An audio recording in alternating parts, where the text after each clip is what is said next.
Hello, nice to meet you again and welcome to Cần Thơ News, the Cần Thơ radio and television station. Hashtag today. Trade Union of Cần Thơ City Department of Culture, Sports and Tourism organized for officials, civil servants, and office workers working at night trade union organizations to participate in blood donation. Phong Điền district has welcomed over 900 people back to their homeland from the beginning of October to the present. On October 10, the Trade Union of Cần Thơ City Department of Culture, Sports and Tourism organized for officials, civil servants, and office workers working at night trade union organizations to participate in blood donation saving lives during the COVID-19 pandemic, and analyzed in detail. As a result, through screening, the organizing board has obtained 42 units of blood to be added to the blood bank to serve the treatment of patients during the complicated development of the COVID-19 epidemic. The grassroots trade union organizations are allocated a reasonable time to ensure distance and avoid gatherings. People participating in blood donation must wear masks, disinfect their hands, and sit at a distance from each other according to regulations. Currently, the situation of the COVID-19 epidemic is complicated development, so the organization of voluntary blood donation is necessary for the context of an increasingly urgent blood reserve to promptly serve and treat patients. Turning hands to serve those in blood due to the impact of the COVID-19 epidemic, on October 9, the Vietnam French Committee in Thanh Hoa Ward, Thốt Nốt district, just handing over 100 gifts to poor people in the area. 100 gifts from Jack Nguyên Burger's mobilization source, each worth more than 400,000 dong, including 10 kilograms of rice, 1 box of noodles, and other essential necessities, vegetables and fruits used in daily life are provided by authorities. Over the past time, Thanh Hoa Ward, Thốt Nốt district has also mobilized sponsors to give more than 5,000 gifts, masks, antiseptic water, and more than 7 tons of rice to poor people, disadvantaged groups, with a total value of nearly 1 billion dong. From the beginning of October to the present, Cần Thơ City has welcomed more than 10,000 people from Ho Chi Minh City and the southwest provinces back to their homeland, in which Phong Điền district has over 900 people, the most in Nhân Nghĩa, Trường Long, and Mỹ Khánh communes. These cases are classified and isolated by the health sector according to regulations. Accordingly, there are 255 people in concentrated isolation. Over 600 people are isolated at home. The rest is applying all the measures to monitor health.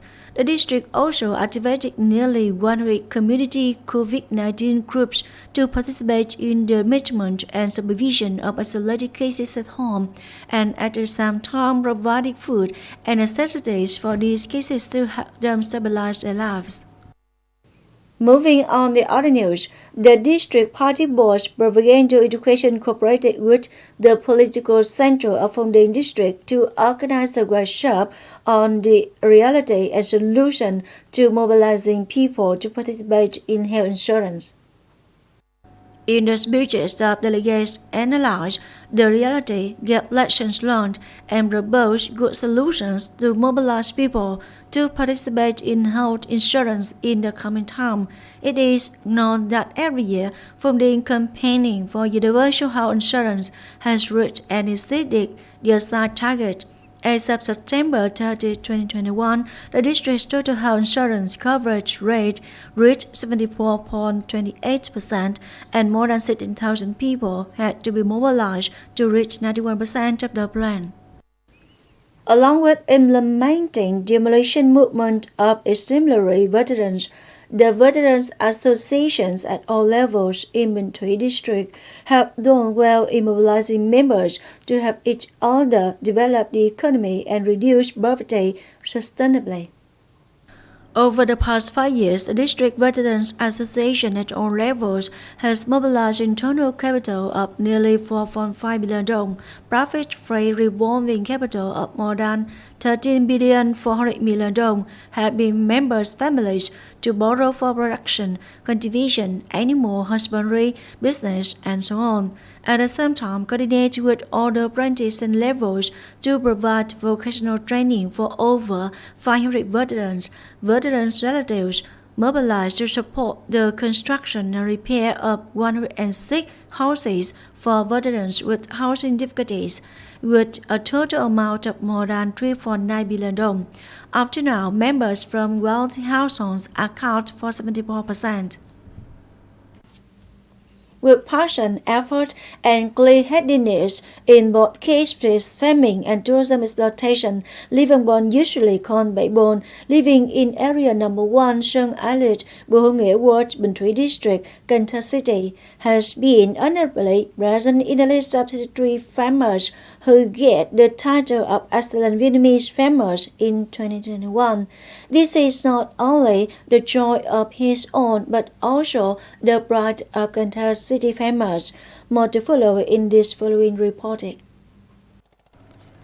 With support from foreign agriculturists in 2000s, Lee Văn Bon, an employee working at Cà Mau Customs Department at the time, decided to quit his job and tried breeding fish in cage on Hậu River, together with his wife, also an agriculturist, and fruited the first success in breeding red tilapia.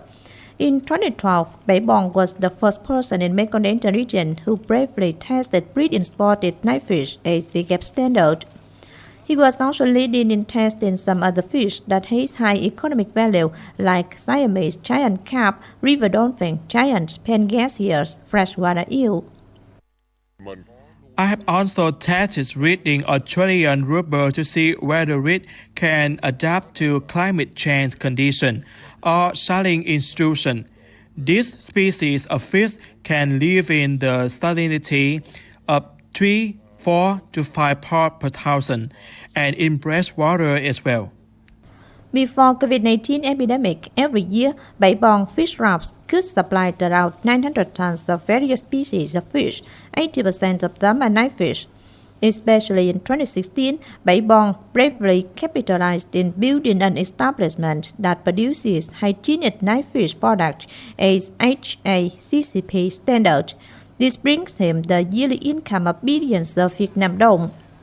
Not stopping there, since late 2015, when Sơn Islet's community-based tourism has taken shape, Bảy Bon's fish raft became the tourist destination in the journey of discovering Sơn Islet by tourists near and far. Tourists can not only feed fish, watch fish, catching its base, but also eyewitness many rare and strange species of fish collected and raised by Bảy Bon. This is a very impressive model. As a tourist from a metropolis, for the first time I have known of many special species of fish that cannot be usually seen. Nowhere else can I see too many species of fish like here. I'm very interested in Bảy Bon saying, I joined doing travel business in Sơn Islet not for money, but for the purpose of diversifying products of Sơn Islet. And I expect that when coming here, tourists can know which species of fish and animals have ever lived on this river, so that tourists can fall in love with the river like me. Taking advantage of the quiet type of travel operation due to COVID-19 epidemic, Bảy Bon and his family are rebuilding fish rafts while continually searching small species of fish that have high economic value and are suitable with market demand and climate change conditions.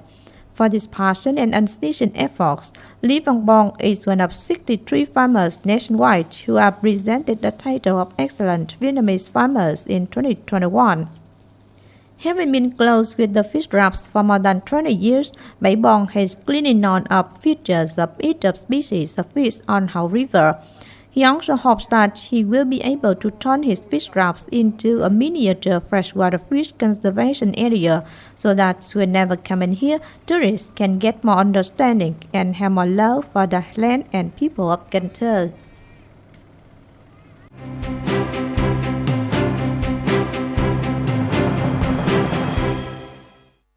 Coming up next, the weather forecast.